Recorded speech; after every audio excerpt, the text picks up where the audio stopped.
Welcome back, everyone, to Point of Sale, the show where we break down great retailers and the data and technology that moves their supply chains. Except for today, we aren't doing any of that. Instead, we're going to start with the consumer. We're going to take a step back and we're going to look into what the consumer is looking at, what they're expecting from their retailers, how their changing habits are affecting the way that they go to different retailers, and of course, their purchasing decisions as well. We had a wonderful article that came out from John J.P. Hampstead recently went over, and actually something we went over a couple of episodes ago on Walmart's earnings and the different types of shoppers they're seeing come to their stores. In particular, a lot of those with higher incomes are coming to Walmart, and those who are normal Walmart shoppers are, instead of buying, let's say, Ritz crackers, are buying the Walmart brand Ritz crackers instead. So there's been a huge shift. I think we all saw a huge shift in consumer purchasing behavior throughout COVID. And now that inflation has taken on this wonderful trend, I'm interested to see, of course, where consumers stand. So I've said to myself, well, where can I find a group of consumers, people I know that are clearly working, bringing in income, but also might be changing their purchasing behaviors, and also that are just like really good content, funny to hang out with, some people to spend some time with? Well, that's right. I brought my two favorite experts here at FreightWaves, Thomas Wasson and Mary O'Connell, to join me on this show as we dive into our own purchasing habits. This show, it's going to be a fun show. I hope no one takes this seriously. Walmart, if you're taking this episode as a way to see how all consumers are behaving, good luck to you. This should be a good insight, though, into maybe just general trends, as we, of course, have three, I'd say different, but also similar individuals here. Thanks, guys, for joining me. I'm excited to have you on. Thanks for having us, Grace. Excited to be on. Coming out of Chattanooga. It's exciting. Better than my kitchen table idea, which is not as cool. So classing it up a little bit. This is great. This is already off to a great start. I love this. This is going exactly how I wanted to. So how we're going to do today is we're going to go through a number of different consumer habits. I'm going to ask them their opinions, maybe how they've changed throughout the pandemic, but also recently with inflation taking over all of pretty much every item. And then at the end of the show, we're going to play a nice game of Guess That Inflated Price, where I pull up grocery items, much like The Price is Right, and we'll see, one, not only if you can guess the inflated price of today, but two, how much more you might even be willing to spend. Because I have a fear that Thomas is just going to like throw some crazy numbers out there, and Kroger might just start inflating their prices more. So again, do not take these answers too seriously. The first place we're going to start is online shopping. I'm going to start with you, Mary. Are you online shopping as much as you did or have done during the pandemic? Do you feel like that's your number one place to go, or is that fallen off as a trend for you as a shopper? So I've always been an online shopper, within reason. Like, don't get me wrong, I have definitely been like, this is not a real website, but I really want this shirt, so let's see what happens. And I've gotten burned. It's fine. I would say that I'm still online shopping, not as much, but that's also because like I don't need as much. I think I actually have an order that just showed up right before we started this, of some sundresses that I got because it's spring and I realized I have no clothes. So I see myself maybe doing some spring, summer online shopping still, but my online shopping habits are, they're definitely tapered off after Christmas. Yeah, it's sundress season. Totally forgot. There we go. Time to pull that wardrobe out from the dusty side of the closet. No more sweaters. It's funny, too. We got some Midwesterners, and I guess, well, I'm going to count Chattanooga as the South, Thomas. So for you, what's it like on your end? Are you an online shopper? Were you an online shopper during the pandemic? And how have your behavior and habits changed over the last couple of years? Well, I used to do a lot. Pandemic-wise, I did a lot of online because you do like Costco orders for 2-day delivery. It's hard to get toilet paper. Remember when it was the toilet paper and paper towel crunch when those hoarded? So using that and shipping in like non-perishables. And then I'd go to Amazon for like books or other items like media, but definitely a lot less now because I just Instacart everything. I don't like dealing with people, so I'll just pay someone else a little bit extra and let them do all the work. So I guess it's moved from like online shopping for ordering things to now I just pay somebody else to do my bidding, and then hopefully they arrive and don't mess it up, which they do sometimes. Yeah, you need a middleman to blame, basically. You can't be the only person in the transaction. I like that. And it sounds... I've actually never used Instacart, so that's like one thing and maybe I should try at some point, but if I'm getting like groceries and stuff like that, I'm more of a shipped girl, I will say. Let's talk about how we're paying for our purchases. I recently, after years of being like, this can't be safer, no way, it seems inconvenient, have finally set up Apple Pay and moved a number of my cards over to my phone. Contactless payments. Thomas, let's start with you. Are you a fan or not of this, and why or why not? 100% fan. I did Apple Pay and stuff, started like before the pandemic. I had synced some cards up. Then during the pandemic, I did a lot of contactless lists. I had my debit cards and credit cards all synced with the RFD. So that way, if you did go shopping in person with a mask, you could. But even for most of my purchases, if I'm ordering an Instacart, Uber Eats, or anything else, all you gotta do is push 2 buttons, biometric, and then just gotta send it. And so I've done a whole lot of that. Speaking of types of payments, we talk about the credit card crunch and stuff. I actually finally refinanced all of them, so got rid of the debt, but getting killed by the interest rates. Thanks, Jerome Powell. And I have to pay more a month for it. But I felt that, what was it, $9,900 a month is the average credit card debt carried by an American family. And I was like, I could see that, buy a few extra rolls of toilet paper from Costco. I love that. I love that you refinance your debt just to make sure the toilet paper payments are going through. We play by startup rules. We go by runways. You just got to keep recycling and pushing out that runway. That's true.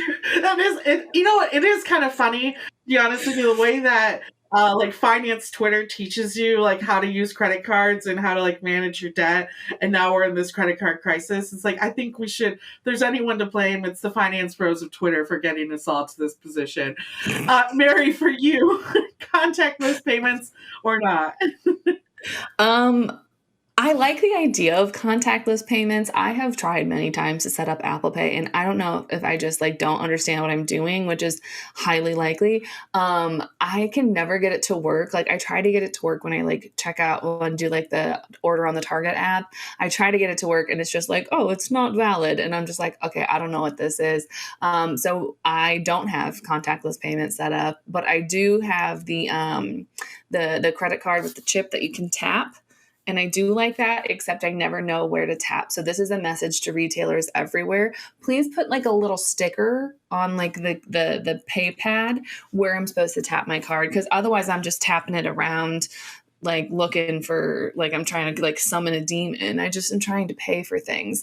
So yeah, I'm a credit card chip in the thing girl, because I don't know wherever to tap, and it just stresses me out because I'm not going to ask the checker who's scanning my groceries at like a lightning speed, where do I tap? It's like that with Apple Pay too. That's what's messed up. I was in the car wash and it had the little reader, the tap and the regular one. So I start flailing my card around and that's not working. So I pull up my phone and I initiate Apple Pay and then you just see an arm stuck out the window and that didn't work. So I got really mad because then I had to pull up my actual debit card and put it in there. I was like, you gotta be kidding me. Like you have the readers. And so when it's set up, it's a first world problem and it doesn't work in Tennessee. No, I will take this even a step farther, that this conversation has now turned into a quite literal point of sale conversation. So I set it up when I went to Florida because my credit card's reader like demagnetized and it was giving me a hard time. So I said, okay, here we go. And I actually loved it. Like to be able to go into a store and not like bring my wallet was like super convenient, right? But I will say it is frustrating for like drive-through purposes to like now that the Dunkin' girl like knows my passcode so that she can like, get into work. It's the security is slowly limiting itself on that. So to all you to Apple watching today, you just got 3 opinions on how you can improve yourself. So thank you so much. Another area in purchasing habits is focus on health and wellness. Thomas, I'm going to start with you, bud. Do you feel like you're a health conscious shopper, or could you care less? This is what happens. I'm not famous enough to have a makeup group, so I saw this earlier. I could use some health conscious, concealer while I'm on the air, because it looks like I have a giant like mosquito bite going on right here. The camera really does that extra inflammation apparently. But yeah, I'd say I'm like health and wellness by accident, just because, all that GMO non-vegan or GMO vegan and stuff. I just like things that smell nice. And so usually you get the best scents from the most hipster brands. So I ordered some on Amazon. I got a little boutique. I don't do the fancy soaps, but I would say the health and wellness aspect, I'll spend on that just because if I get it in a large enough quantity, then I don't, I'll pay more, but I get a little savings out of it. Yeah, no, same. Actually, Mary, let's go with you. Let's say your opinion on this one. Health or wellness? It sounds like she's a huge health nut. Is Whole Foods your place to go? Yes or no? So my goal in life is to make enough money and be in a place where I can be that person that goes into Whole Foods and buys the prepackaged, pre-cut food. However, I do not live in that tax bracket. So I guess like by default, I don't know. When I go to the grocery store, like I buy a lot of vegetables and like, but I don't buy like the like snacks that are like, we're super high in fiber and we're protein snacks. Like I don't do that. I have a gym membership and I just buy fruits and vegetables at the store, but I still buy Oreos and like pints of ice cream. So yes-ish. I've become accidental vegan on that regards because I'm tired of milk expiring. So I buy the almond and the oat milk because it lasts longer. Very practical. That's why I also switched. To a non-dairy milk, is because I feel bad wasting it. So I guess by accident I have looked for some dairy-free or whatever alternatives because they don't go bad as quickly. Because I hate wasting things. So that's what I got. And also I'm more likely to buy something that's made sustainably or that can be composted in my own like facilities compostings, because just because it says compostable doesn't mean that the facility that you use for composting can compost it. I won't get on that bandwagon except for right there. No, I love that. And to back up your whole milk theory, I'm the same. I did oat milk for a while, and then I like to use milk in different recipes and stuff like that. So that was like mac and cheese with an oaty flavor wasn't so great. So I ended up switching to Fairlife, which is like more filtered milk. And the same thing, it's because it lasts like double the amount of time than regular milk and it tastes the same. So shout out to Fairlife for that one. And you actually hit my follow-up question, Mary, which I will pass over to Thomas now. Sustainability. Does that matter? Does the packaging, all of that, greenwashing, happiness, are you into that, Thomas? Is that something you consider when purchasing an item? I think it's nice. I wouldn't not buy something because of the packaging wasn't sustainable. Like if I want it, I'm just gonna get it. I get a lot of Costco orders because I'm one of those that I'll spend like $200 and then I'll forget. It lasts me and my wife like weeks. So I'm one of those kind of folks. So I'll get the boxes from Costco because they don't give you bags. So I guess that's sustainable. The person brings it in a used shipping box, cardboard, and I just put it on the side and let the city deal with it. You go on the online portal and schedule it. But I mean, to me, it's it's all cardboard and corrugated. So if it comes from recycled sources, that's cool. But I'm never going to be in a situation where I would say no to a product because of the packaging, except for the ones that come in those stupid, like really hard to remove. If the packaging's hard to remove and made with a heavy plastic, I will judge it. If I can't open it and I have to use my pocket knife and pry it open, that's the only packaging choices I really get mad about. Yeah. I love how you, very Ariana Grande of you to say that if I want it, I'll just buy it. I love thinking that you're the Ariana Grande of your household, and congrats to your wife for dealing with that. I'm But I very agree. eccentric. Yeah, exactly. I agree with you on the packaging aspect. It's crazy. I mean, getting even more into retail, right? Sometimes some of the stuff is just like, how can someone even get into this thing without basically cutting their finger off? So I prefer, though, if there is a way for me to buy a brand and the prices are close, I will go the sustainability route. But I just those, especially now, inflation and trying to save for other things, it's like I'm not going to spend an extra $5 for soap that's not going to kill the whales or whatever. I guess what great people we are on this episode. This one in particular, I immediately think of you, Thomas.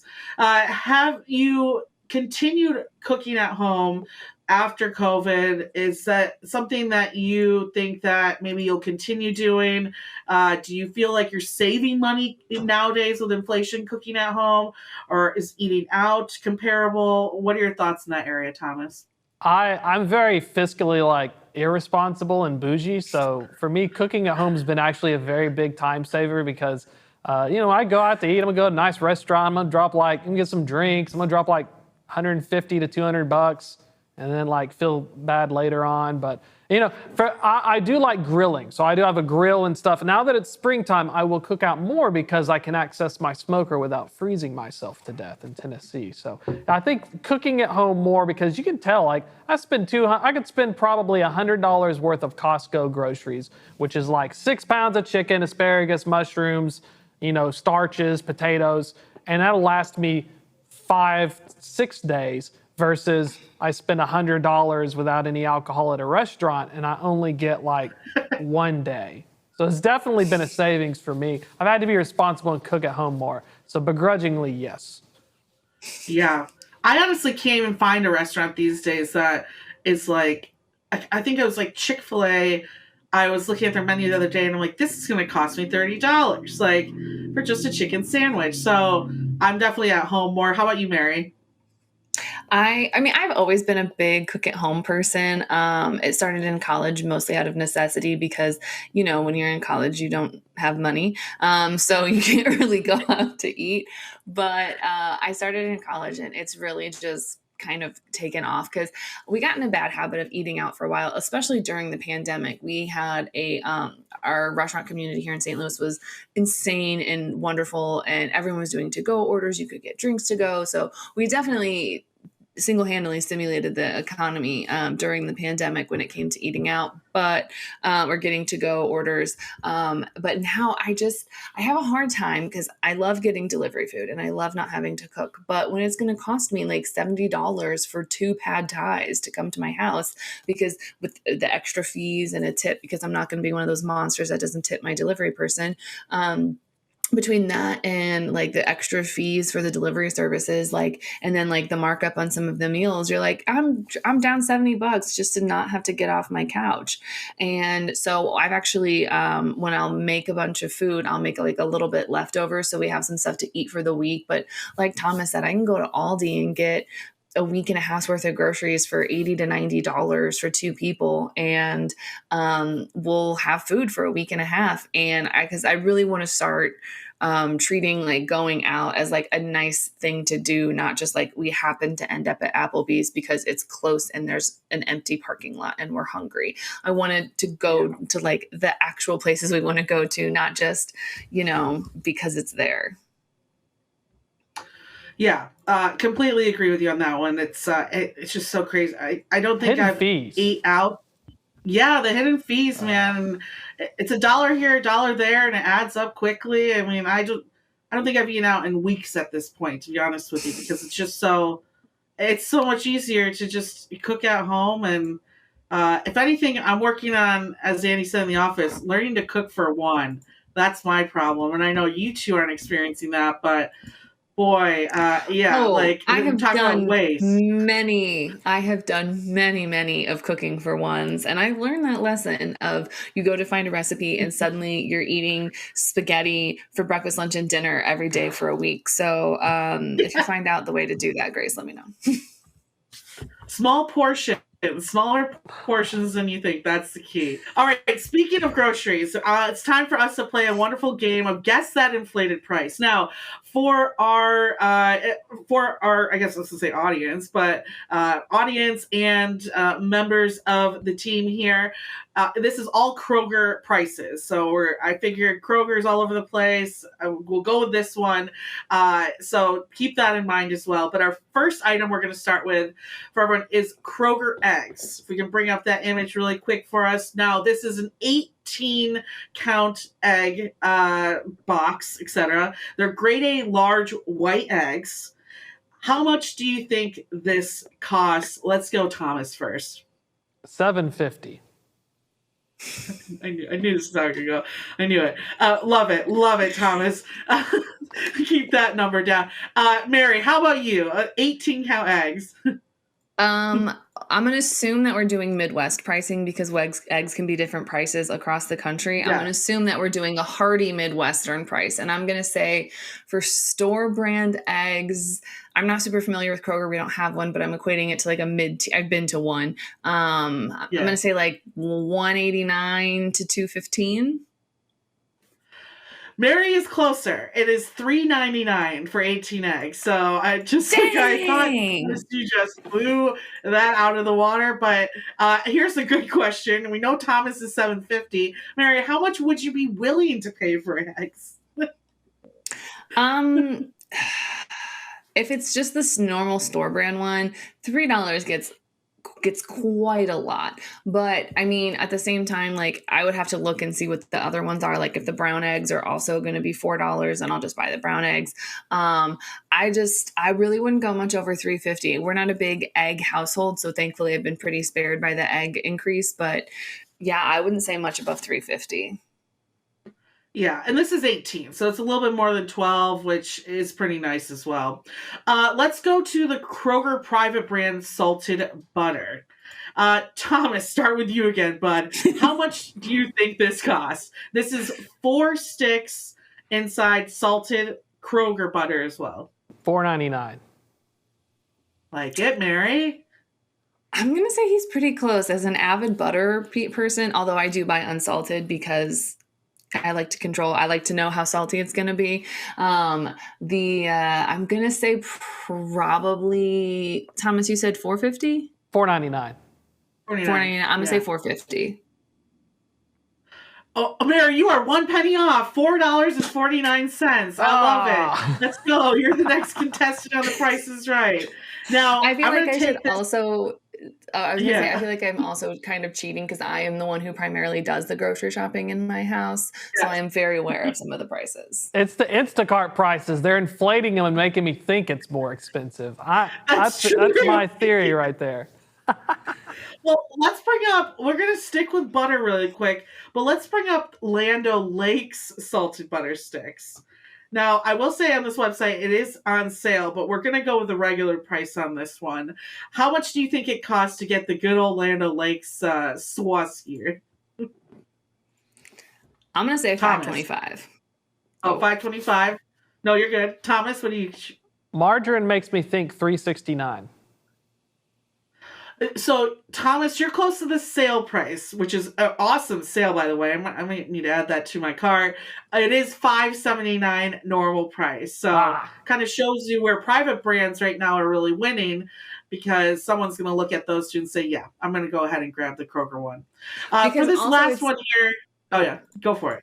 I was going to say, also, it's butter on the label, not margarine, Thomas. I always associated Land. You know how like better better than not butter, better believe it's not butter. I always get them mixed up. And so if that's real butter, okay, I done goofed. This last one is interesting because I wanted them the other day and I got upset at how much they cost and I didn't buy them because I was like, how does this exist?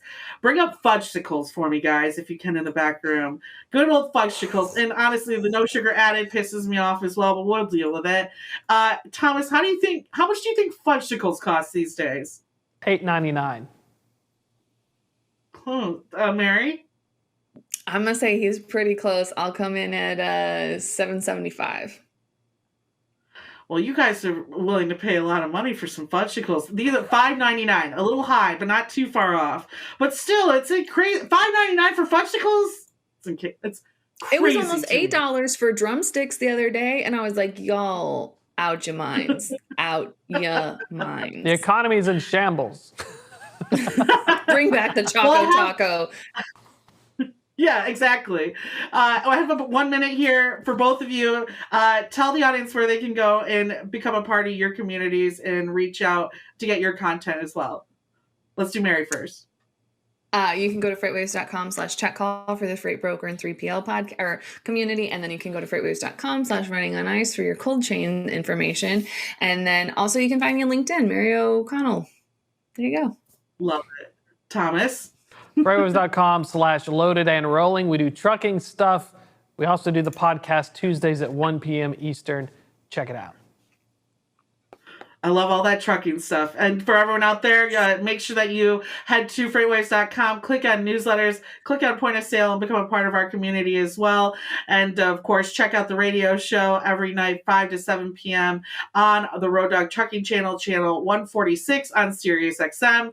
Other than that, everyone, thank you guys. Thank you, everyone, for watching. Hopefully you got a laugh out of this. And I will see you all in a couple of weeks.